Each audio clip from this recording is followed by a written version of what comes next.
Velkommen tilbage til min kanal Sainabou, til det 12. og sidste afsnit i den her dokumentarserie, hvor jeg har prøvet at sætte ord og tanker på nogle af de bekymringer, jeg har haft og har, når det kommer til hele den teknologiske udvikling og den måde teknologien påvirker os alle sammen døgnet rundt. See, I think there are two ways in which people are controlled. First of all, frighten people, and secondly, demoralize them. An educated, healthy and confident nation is harder to govern. And I think there's an element in the thinking of some people. We don't want people to be educated, healthy and confident because they would get out of control. The top 1% of the world's population own 80% of the world's wealth. It's incredible that people put up with it, but they're poor, they're demoralized, they're frightened, and therefore they think perhaps the safest thing to do is take orders and hope for the best. So, if you want, which is what they do want, a world government, a world central bank, a world army, an amalgamation of NATO and the UN peacekeeping operation, a world currency, electronic, no cash, and a microchip population, then what you've got to do, and this is the way they work, a process I call problem, reaction, solution, you've got to keep creating the problems, get the people to react, do something in fear and outrage, all of what's happening, what they're going to do about it, and then they, who've covertly created the problem, offer the solutions to the problems they've created, which is the constant centralization of power. That's what all the solutions are. And we're seeing such a wonderful example now with what's happening in the financial industry. Absolutely. And if we don't wake up, we're going to live in a global fascist dictatorship within 5 to 10 years. CNN 3 weeks ago that said the USDA has approved the sale of clone meat to the American public. What? See, I was high when I originally saw the story.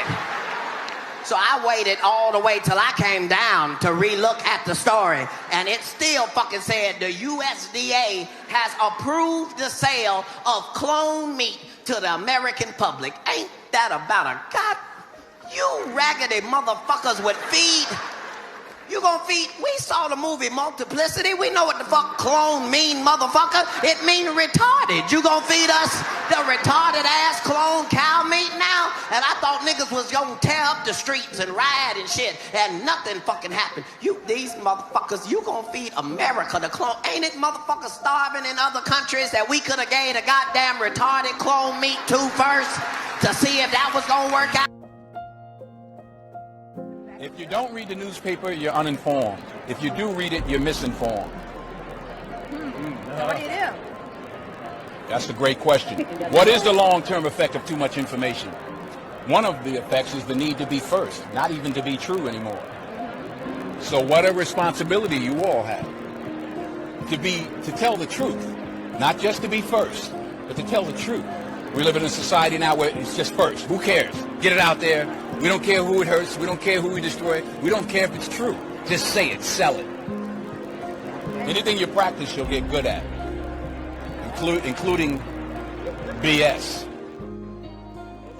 Okay. But you heard me? Does that make sense? Jeg er jo 80'er-barn, og det vil jeg tænke på, at generationerne omkring mig, vi er de sidste mennesker, som har oplevet og kan huske, at vi rent faktisk levede fuldendte og levende liv, før teknologien på mange områder overtog vores liv. Vi havde nære forbindelser til hinanden, til familie, venner og lokalsamfund. Vi kendte vores nabo, og så elskede vi at komme hinanden ved i den virkelige verden. Jeg tror alle talt ikke, jeg kan sige det samme om i dag.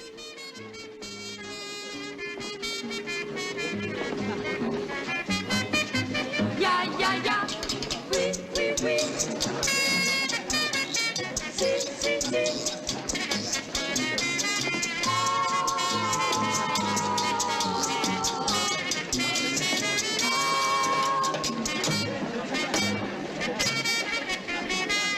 Ja, ja, ja. La, la, la, la, la, la, la, la, la, la, la, la, la, la, la, la, la. Den gamle globus er herlig. Drej jorden rundt den næste tog.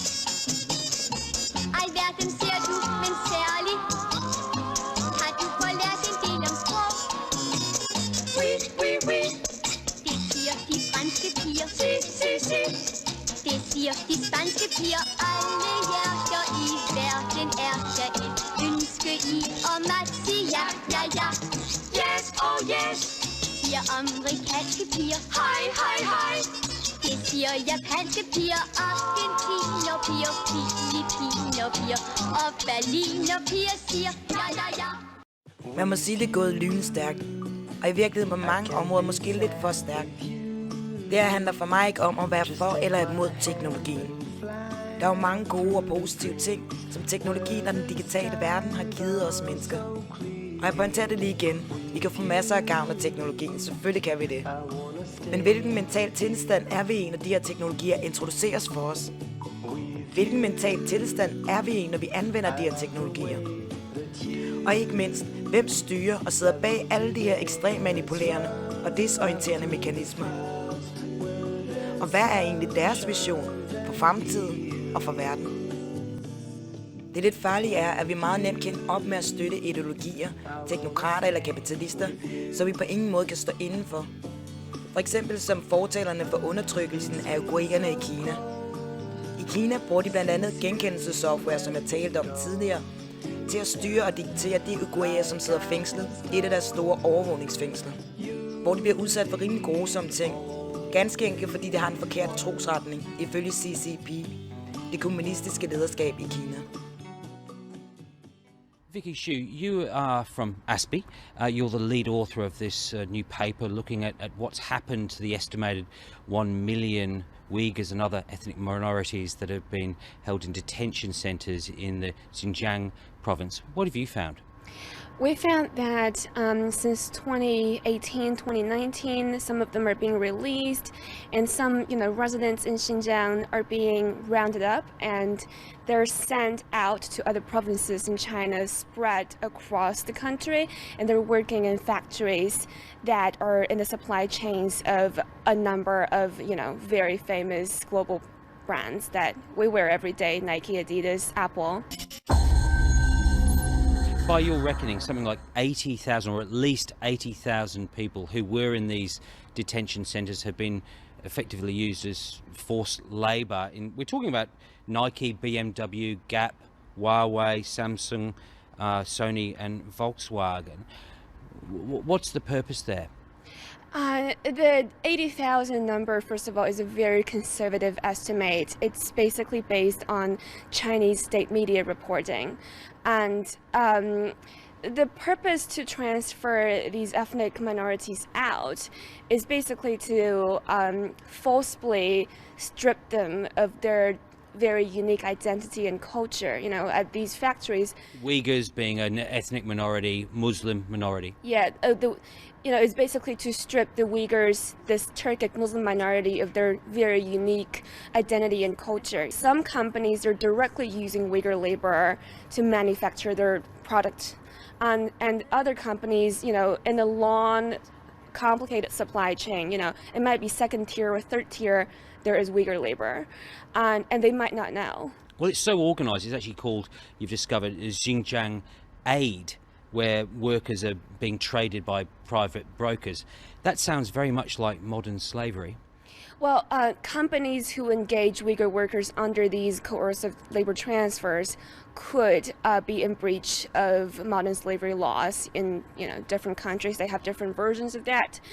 And I will say that, under this sweeping policy of so-called Xinjiang Aid, the Chinese government is encouraging provinces, more developed provinces, to go in and develop Xinjiang, this region that the government thinks is problematic because it has all these minorities.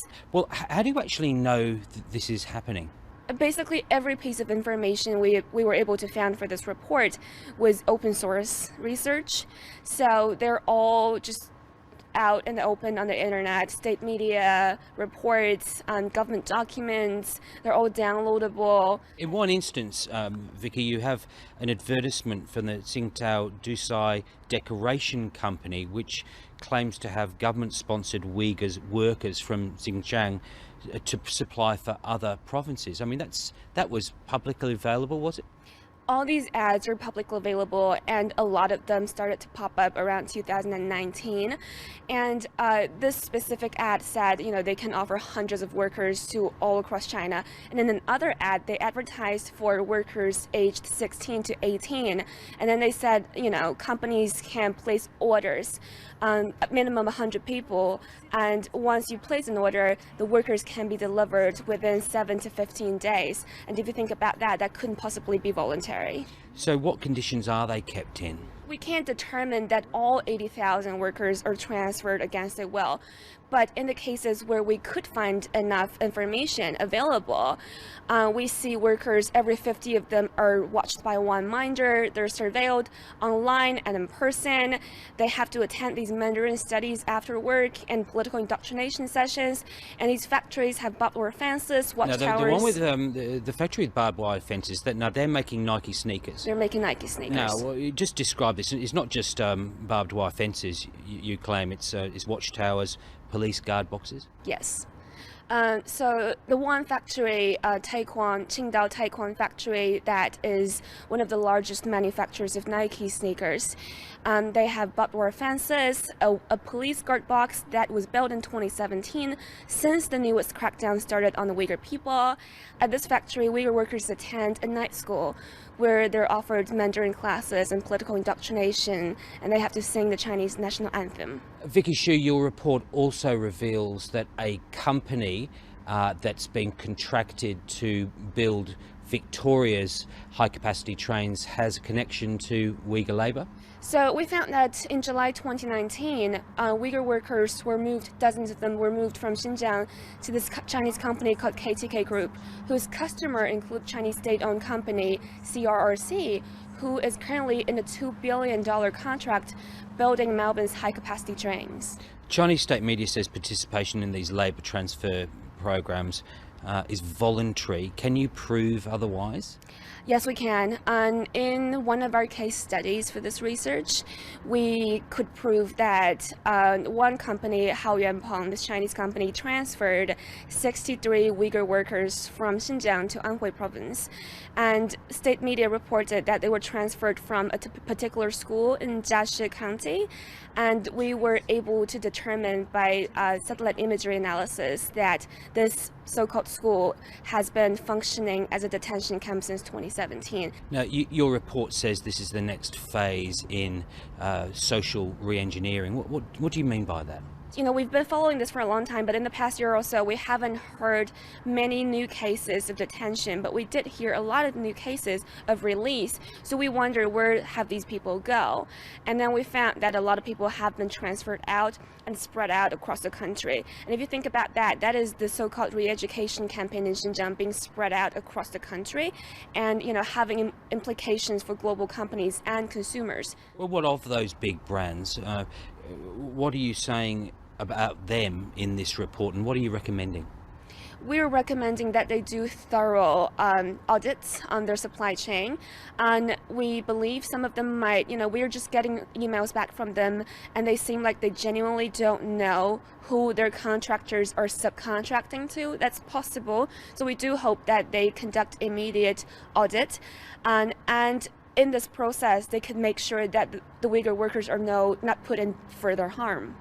And finally, on the Chinese government itself, what do you recommend there? We recommend them stick to their constitution and release ethnic minorities, and give people rights to choose where they want to work and where they don't want to work. Vicky Xu, thanks for joining us. Thank you so much. Når det kommer til teknologien, så synes jeg selvfølgelig, at vi fortjener alt det, vi har lige nu. Vi fortjener simpelthen bare bedre. Og så synes jeg ganske enkelt, at vi fortjener at have det, uden at vi skal betale overvågningskapitalismens dyre pris. Det er sådan nogle små ting. For eksempel, da jeg skulle købe noget i Pinduo Hobby, og så skulle bytte det nogle dage efter. Der fortalte hun mig, at jeg ikke kunne bytte varen, hvis jeg ikke gav mit telefonnummer. De fortalte os, at teknologien vil gøre os mere frie, vil gøre os mere uafhængige. Men sandheden er, at vi fortsat på alt for mange områder bliver mere og mere slavebundet og afhængige af teknologien. Hvis du skal være ærlig, hvornår har du sidst slukket din mobil en hel dag? Bare en enkelt dag. We think of science as something which will always advance, that we will always become smarter. That's not exactly true. The easy discoveries were made long ago, maybe before Galileo. Then the hard discoveries were made, say, by the early 1900s. Now, the human race is working on really, really hard discoveries that most of us will never understand. Human knowledge increases every day, but the human brain stays the same size. Maybe we can put a cyborg chip implant in our brains, but it is still the chip, not the brain, that is doing the work. Our brains can only do what they do. If you put a chip in a brain, you're probably just going to damage the brain. Computers work just fine in their own boxes. Since our brains are strictly limited in capacity and performance to move science ahead as we think it must, we create computers and artificial intelligence to move learning forward. But with computers and artificial intelligence, it is not humans who are getting smarter. It is machines. Machines are doing the things we simply cannot do for ourselves, more so every day. We're desperate to ignore and deny this fact. The machines are taking over. The decade from 2010 to 2019 was the decade that artificial intelligence started to outperform humanity at a consumer level. GPS systems were telling us travel routes that were better than the ones we knew. Personal digital assistants were giving us answers to obscure questions. And of course, all kinds of computers and gadgets were calculating our living temperatures, affecting our elections, diagnosing our illnesses, selling us things on Amazon, and helping convict us for crimes. Non-human computational intelligence is already running much of our lives, and artificial intelligence is poised to take over and do things in ways we can't even comprehend. Science is about to leave us behind in a world where science does it for you. Science knows best, and you need to just shut up and do what science tells you. Mankind is improving technology, but technology is not improving us. It is trapping us in a way. With so much being done for us by technology, we are actually becoming lazy, dumb, and highly dependent on what that technology is doing. Studies have now shown that people who regularly use search engines, find answers to questions, actually lose some capacity for critical thinking because they're not mentally processing the questions for themselves. They become less able to reason their way through difficult challenges. While we may think that technology and science is making us smarter, it is actually making us dependent, lazy, and dumb. Do we learn from our cell phones? Not really. We don't have to remember anything, because if we forget, we just ask the phone again. We're letting parts of our brain go to sleep forever. Most of the technology we use does not teach us anything. It just provides convenience and makes us dependent. Brings us products, services, entertainment. Technology makes us able to communicate with screens and keypads. But for the most part, we aren't so interested in intellectual communication, just emotional and practical communication that helps us get through the day. Every time we get technology to do something for us, we get less able to do that for ourselves. The people who make technology are smart, at least in certain ways, but the people who use technology don't have to be smart at all. They are being assisted. Things are being done for them. That's the difference between intelligence and dependence. And we don't realize what that dependence costs us. Dependence means that we are forced to enter into a lot of commercial relationships. And every commercial transaction brings with it some expense, some amount of taxation, some margin of overhead. We have to enter some contract or accept someone else's terms. Every time we earn money, we are taxed. Every time we spend money, we are taxed. Every time we let technology do something for us, we are taxed. The only way we can improve our lives without paying for it and being taxed for it is if we do it for ourselves. That tax is more important than you know. There's a very well-kept, dirty secret about taxation that is right in front of you, but you are not supposed to see it. I will explain. Those obvious taxes, sales tax, income tax, property tax, and such, they're only a small part of the tax you pay. In everything you buy, you pay the taxes of everyone else who had a part in making that product or service you are buying, and whose taxes are incorporated in the price of the thing you are buying. One single loaf of bread can carry the taxes of perhaps hundreds of people. You blindly accept that you should pay $5 for that loaf of bread. You should pay 30 cents. The rest is just other people's taxes. And other people must pay your taxes in the goods or services that you produce.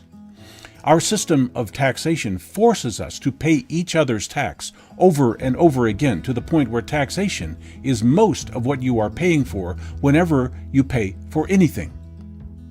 What looks like the price is mostly tax.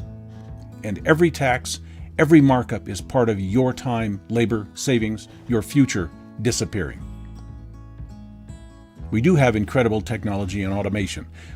Things are incredibly inexpensive to produce. Things should be very inexpensive to buy.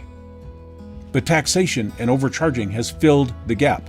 Most goods are spat out of machines for pennies, but in the store that item gets priced at $5, $10, or $20, and nearly all of that is tax and unnecessary markups.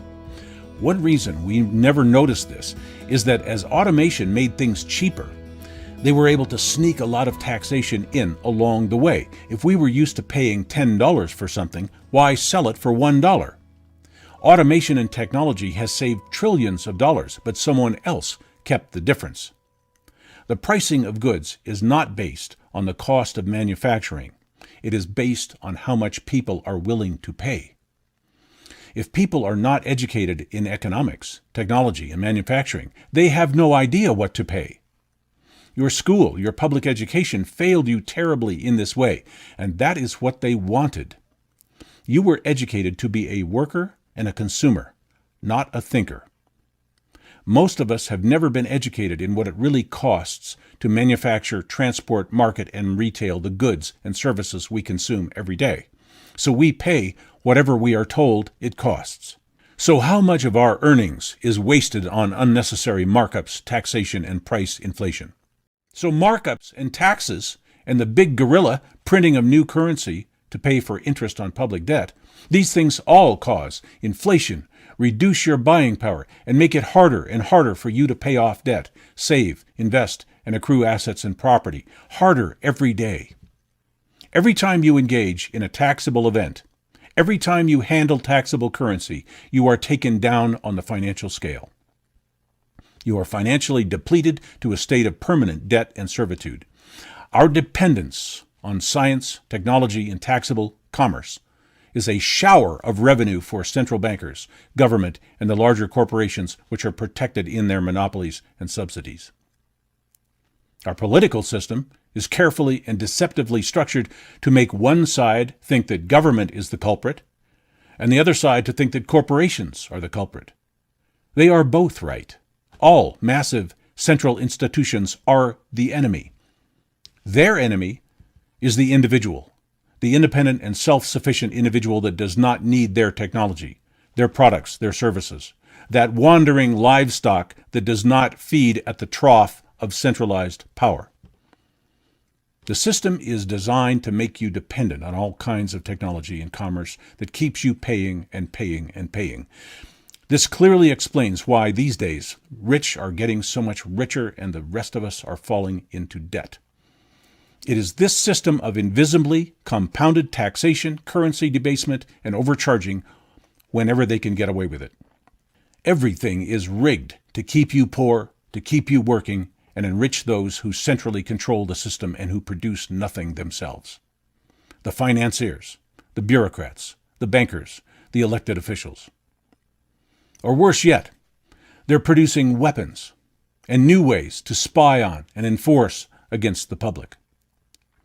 All of the laws, codes, and regulations are created to do exactly that to you, to force you into that system. That is why over 70% of us cannot even afford to buy a home. Over 70% of us will never be out of debt for our entire lives. Over 70% of us may never be able to retire because we are dependent, overtaxed, and dumbed down by our conveniences and daily streams of entertainment, which we now think are necessary to have a fulfilling life. Life is not so fulfilling when all of our opportunities to become independent, wealthy, and secure are systematically taken from us. But the more we do for ourselves, the more we own our own lives. The more we step outside the treadmill, the scam, the meat grinder, that rigged carnival that hustles us every time we turn around. When we solve our own problems, build our own worlds, and learn to do without some things, learn how to make and fix things we have and use, finding out what things should really cost, and what they do with our taxes, knowing how to live without having to engage in taxable commercial transactions, knowing that we do not have to live up to the Joneses next door, knowing how to get by in the severe economic times that may be coming, knowing how to solve complex problems without the help of high-tech gadgets, web services, and computer intelligence, to be prepared to use our own brains once in a while, making sure that if we use technology, that the benefits it brings us are greater than the cost to us in privacy, freedom, security, and dependency. Maybe we will find that fulfilling life if we do things more people to people than people to screen. Maybe we can build community and rely on each other rather than relying on some sweatshop in China to give us what we need. We will probably never give up the convenience that science and technology bring us. We don't have to do that. But we would be wise to consider what we are losing in the current system and maybe do something about that. Do something about finding a better balance between technology and humanity, between globalist capitalism and community enterprise, between central authority and individual creativity. There's nothing wrong with making money. That's what government, corporations, and banks are doing. But when they do that, they're preventing you from doing it. Maybe we should not admire someone for using technology, but instead admire the person who uses their own wits, skills, and creativity and community to gain control of their lives. I'd like to give you a list of things that do not care if you live or die. Government, corporations, technology, science, computers, artificial intelligence, and your cell phone. If you have something in your life that does care if you live or die, that may be the most important thing you have. Jeg tror virkelig på, at det er så ekstremt vigtigt, at vi ikke er bange for at stille de kritiske spørgsmål. Og så må vi jo samtidig være realistiske omkring, hvordan alt det her påvirker os alle sammen. Vores samfund og hele den verden, vi lever i. For med de righoldige kontrolmuligheder, som alle de her nye systemer frembyder, så vil der jo nok komme et tidspunkt, hvor de fleste regeringer på et tidspunkt for alvor bliver fristet til at tilegne sig alle de uendelige kontrolmuligheder, der er i alt det her. Og så bliver vi simpelthen nødt til at kunne snakke åbent omkring det her, uden at vi bliver udstødt eller censureret alle vejen. Og vigtigst af alt, så har vi brug for mere sikkerhed. Brug for mere beskyttelse, fordi overvågningskapitalismen har ikke noget fortilfælde. Derfor har vi hårdt brug for lovgivninger og reguleringer. Det siges, at overvågningskapitalismen aldrig for alvor er blevet udfordret, at de tværtimod har været på en lang bryllupsrejse. Fordi overvågningskapitalismen gjorde ting, som aldrig var set før. Derfor var der ingen lov, som forbød alle de her teknokrater og kapitalister i at stjæle for vores liv. De stjal vores data fra vores helt private liv. De analyserede vores data. Så lavede de dem om til produkter. Solgte dem og tog profitten.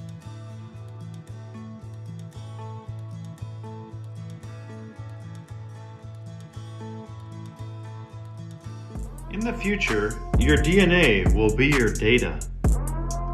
Where's the vote on this one?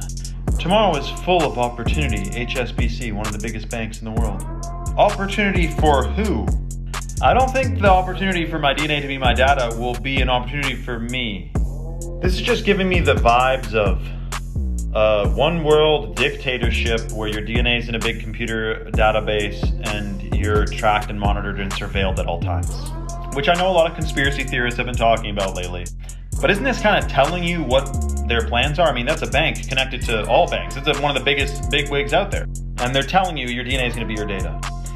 I'm all for what the opposite of that is. If I got to live like the Amish to avoid being tracked in database and surveilled and connected to AI, I'll do it. I'll be stacking wood, I'll be farming, I'll be milking, whatever I got to do to not be that. One of the features of this fourth industrial revolution is that it doesn't change what we are doing, but it changes us. The difference of this fourth industrial revolution is it doesn't change what you are doing, it changes you. If you take genetic editing, just as an example, it's you who are changed, and of course this has a big impact on your identity.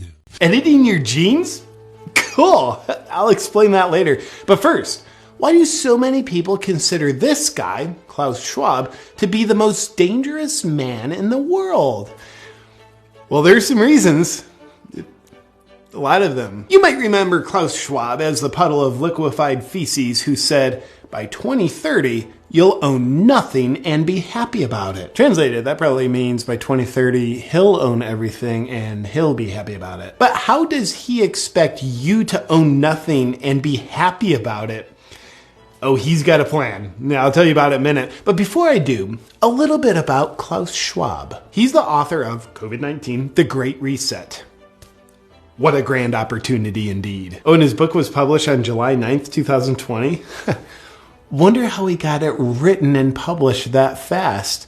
It's almost like maybe he pre-wrote it before he started the pandemic. Before the pandemic started. Old Klaus is also the founder and chairman of the World Economic Forum, an organization that faces the public with very noble-sounding goals of creating a better world. Fear-mongering about climate change and disease are big goals of theirs. Welcome to Davos. Just park your private jet over there and then go inside and pretend to be concerned about climate change. Klaus and the World Economic Forum want a worldwide digital ID system that determines your access to goods and services.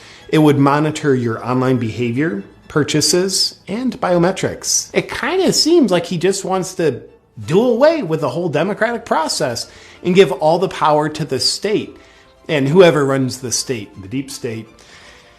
But that's based on both his words and actions, so it's probably an inaccurate observation. Was Dr. Evil's character based on this reptile? Mr. Schwab writes the following. One of the greatest lessons of the past 5 centuries in Europe and America is this. Acute crises contribute to boosting the power of the state. It's always been the case, and there is no reason why it should be different with the pandemic. Nobody ever elected Klaus Schwab to anything. This all just sounds like conspiracy, doesn't it? The World Economic Forum are good guys. Haven't you seen the headlines they pay for? Go green, right? Right? That's probably right. They truly are good guys. Accordingly, you'll be excited to hear that the lineup of World Economic Forum speakers at their annual gathering of elites in Davos included such benevolent humanitarians like Xi Jinping, the leader of the Chinese Communist Party, who's currently committing genocide, Anthony Fauci, who's arguably currently involved in crimes against humanity, and Bill Gates, who's arguably currently involved in crimes against humanity, and Australian Prime Minister Scott Morrison, who's arguably currently involved in crimes against humanity. What a great lineup! But my favorite Economic Forum speaker of all time is this reptile, Klaus Schwab's top advisor, Dr. Yuval Noah Harari.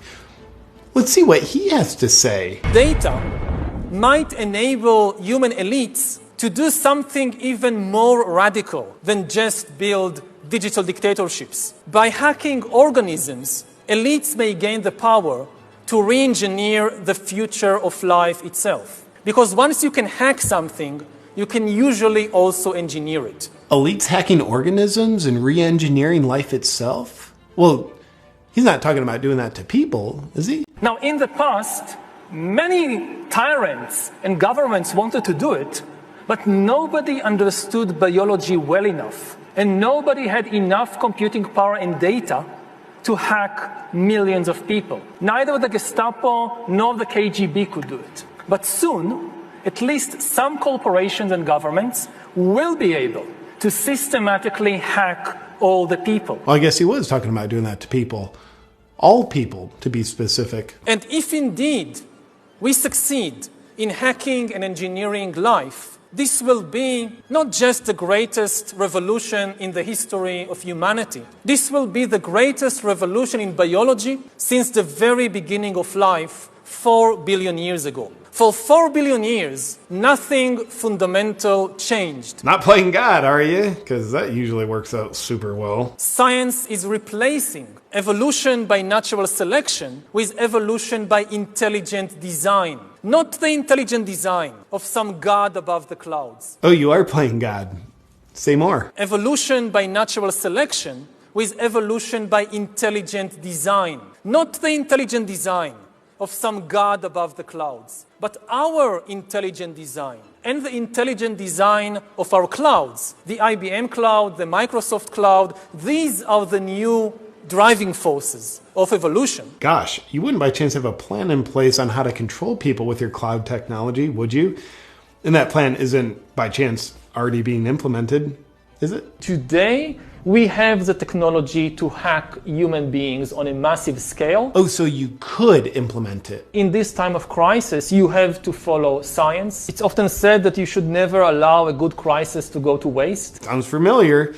And I guess you are implementing it already. Didn't anyone bother telling this guy not to say any of this out loud on camera?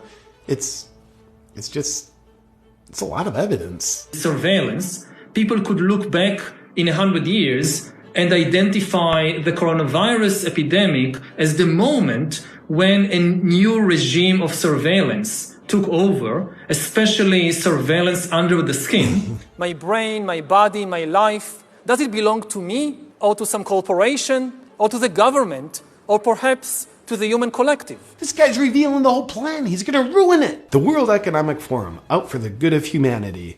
You'll own nothing, not even your own DNA, if we have our way. Now for some additional fun facts about Klaus Schwab and the World Economic Forum. They've got a Young Leaders program, which is a 5-year indoctrination program into their principles. The goal of the program is to create world leaders who don't answer to their people because they don't care about them. They answer to their bosses at the World Economic Forum. Graduates of the program include admirable world leaders that are suspiciously in lockstep with the Great Reset, such as Justin Trudeau, Francis Macron, and Mark Zuckerberg. Sponsoring partners of the World Economic Forum's Young Global Leaders program have been the Bill and Melinda Gates Foundation and Google. I wonder why Google censors and shapes information to be in exact support of the World Economic Forum's narrative. Oh, another fun fact. The World Economic Forum is predicting a worldwide cyber attack. I'm pretty much a wizard at predicting the things I'm going to do too. The very concerned Schwab believes the cyber attack could bring a complete halt to our power grid, transportation, hospital services, and to our society as a whole. The World Economic Forum then simulated the cyber attack. Simulated or planned? I'm not sure, but they said it was a simulation, so it's probably best to just believe them. Good old fear-mongering, a predictable pattern as old as time itself. But with Klaus and the World Economic Forum, it's climate change is gonna kill you, disease is gonna kill you, and a cyber attack's gonna get ya. So you better do as we say, or you're gonna die. I don't know, the weather looks pretty good to me. And why don't you ever smile, Klaus? You look like a sociopath. No, you don't understand. We elites have access to knowledge that you don't. So you better listen to us or you're gonna die. Same old fun pattern of fear-mongering. They know of the scary problems and only they have the solutions. So listen up or you're gonna die. Gotcha, Klaus. Nothing new here. We see you. In conclusion to the question, is Klaus Schwab the most dangerous man in the world? Here's his top guy again. Humans are now hackable animals. You know, the whole idea that humans have, they have this soul or spirit and they have free will and nobody knows what's happening inside me. So whatever I choose, whether in the election or whether in the supermarket, this is my free will, that's over. Free will, that's over. It will indeed be over. If you outsource your thinking to outside influences and take the easy way out by choosing obedience over bravery. Doing so makes you very susceptible to being manipulated by fear. And if this happens, you will fail at remaining a free, sovereign individual. But here's how Schwab and his friends, who sociopathically never smile, fail at their Great Reset, and you succeed at remaining a free, sovereign individual. Be guided by your own critical thinking and what your heart and soul knows is right. and choose bravery over obedience. Obedience or bravery? Outsource your perspectives or do your own critical thinking? We are in the process of either the Great Reset or the Great Awakening, and the choice isn't Klaus Schwab's. The choice is yours. 2 windows made of glass. One is black. One is clear. One window shows me elsewhere. The other shows me here. One window illuminates a world seemingly gone mad. Spectacles of hatred and everything that's bad. The other instills calmness with clouds up in the sky. Green grass with dandelions and songbirds flying by. The first window is bright, but the light is artificial. The second one is lit by none other than the sun. The first window is selling things and telling me they're beneficial. Window 2 has far less for sale than does window 1. The first window shows me people who lie and steal and cheat. The second one has children riding bicycles down the street. The first window has programs and channels to peruse, and lots of opinions masquerading as the news. Information from the second indicates that there is a breeze by the leaves there gently swaying on the branches of my trees. Oh, what would be if window 1 were here no more? Would stories revert to verbal like they were in days of yore? Would the pace of life slow down? Would attention spans increase? And what about the rate of crimes? Would their quantity decrease? Perhaps that day will never come, so all I can do is ponder while I glance outside the second one, which inspires me to wander and get to know the world I'm in, the domain in which I dwell, the one that I feel warmth in, the one that I can smell. Window 1 can be fun, but it also likes to steal my time and my emotions and my sense of what is real. Window 2 is just a window, and it's clearer when it's clean. Better to fix one's eyes on nature than to fixate on the screen.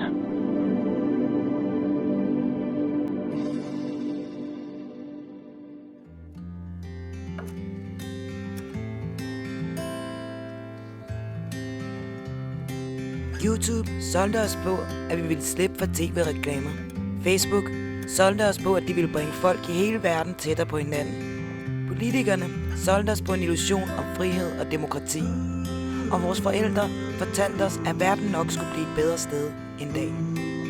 Jeg ønsker ikke en fremtid, hvor verdens uskyldige børn og unge fortsat bliver manipuleret, udnyttet og undertrykt til fordel for andre korrupte menneskers drømme, ideologier og mål. Jeg drømmer om en verden, hvor menneskets sjæl er fri.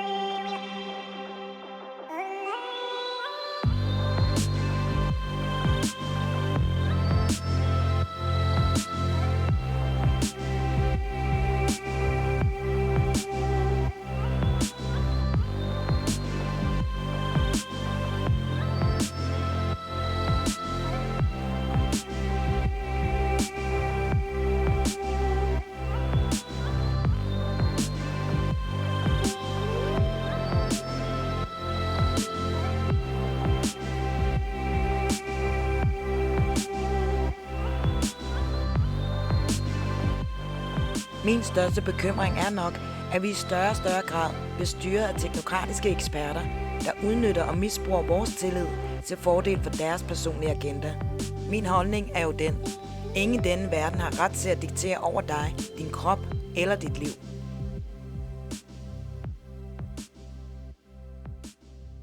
Come on. We're bigger than this. We're infinite expressions of consciousness. What are we doing letting a handful of people dictate our lives down to the fine detail? Don't let people tell you what to say. Don't let people tell you what to think. Don't let people tell you what to do. All these 1%ers are funding these groups that think they're challenging the 1%. They know that is going to bring them down. That's why they don't want us talking about it. I've been trashed and ridiculed and abused for 30 years. And I'm sitting here now, stronger than ever. You don't have to run away and hide. You can speak your truth and people will react to it as they will. It's so important that we do not give our power away by perceiving ourselves as victims. Once you consider yourself a victim, what you're saying is, I don't have power over my life anymore. Something or someone else does. And so you are accepting that you are powerless and they are powerful in relation to you. So you say to someone, who are you? They might say, I'm a white man from Barnsley who used to work in the mines. No, that's what you have experienced. That's not you. You are the consciousness that had the experience. You, the I, the eternal I, the true I, are the consciousness having that experience, which will move on when that experience is over. Don't call yourself black. I don't call myself white. I don't self-identify with white. So once you self-identify the I with a label, the cult has already got you. Because now you're seeing yourself in incredibly limited terms. And what they've been doing systematically is manipulating people into smaller and smaller minutiae of self-identity. What does all lives matter say? It says we are one. Everyone is equally valid. What is that doing? It's bringing people together. Unity. What is the worst nightmare of a global cult seeking to impose its will on humanity? Unity, harmony, coming together. When we reach the point where saying all lives matter is considered racist, you know you're in a crazy place. What the cult wants us to do is to go into this group judgment, because then they can divide and rule the target population. What the cult wants to create is a jungle atmosphere, a jungle society, basically where there is no law. What the cult wants is upheaval, fear, and crime, anything that will create chaos and fear among the community. And one of the things they want is to get as many of the prisoners that should be in jail out of jail as possible and into society, so the chaos and the fear and the upheaval can manifest and grow. So many people in the last few months have been put under a hypnotic spell. And indeed, people are put through a hypnotic spell their entire lives. You go through the education system and then into the world of, where the media is telling you everything that you should believe and everything that's real and what have you. It's a hypnotic spell that's being cast on the human race. And when people talk about people waking up, what does that mean? It means they wake up from the trance. They wake up from the spell. When you can put out information that's putting a different angle on everything, what you're doing is breaking the spell. Because the spell is basically all that anyone's ever heard. All mainstream sources, they're all sources of the spell. And when people hear other sources of information and other ways of looking at the world, it breaks the spell. And people say, I woke up. Yeah, you woke up from the trance. that you've basically been put in since the day you were born. Authority that tells you what to believe and what to do and wants to give you consequences for not believing it and doing it. You acquiesce to that and you're giving your freedom away. Authority would have to serve the people and not the people serve authority, because the people will not acquiesce to being dictated to in ways that enslave it. Now, if we need a wake-up call on what happens when you give your power away to authority, then in the last few months you couldn't have had a more potent and blatant one. And come on, we're bigger than this. We're infinite expressions of consciousness. What are we doing letting a handful of people dictate our lives down to the fine detail? What are we doing policing each other? Saying that because you're making choices I don't agree with, I'm going to try to stop you making those choices, which is what the woke mentality is all about. We have an opportunity now to stop that. Will we make that choice? The consequences of the choice we make are going to be monumental in the different world they'll create, and we need to make those choices now. See, I don't fear any of these people. I don't fear them. I don't fear them. I don't fear the consequences of challenging them. Why? Because I self-identify as being an expression of infinite awareness, an eternal, indestructible, unique expression of infinite awareness. And at some point, I'm going to leave this body and I'm going to explore forever, as I have done in all my eternity, like everyone else. When you lose the fear of what other people think, because what you say is they have a right to think what they like, but so do I, then you're not limited by, if I say this, if I do this, what will people say? What will they say on social media? And it's an incredible freedom, and it frees you to speak your truth, whatever your truth is. In so many ways, the greatest fears that people have, fear of what other people think. And I can tell you, stick with it, because they'll think something else tomorrow.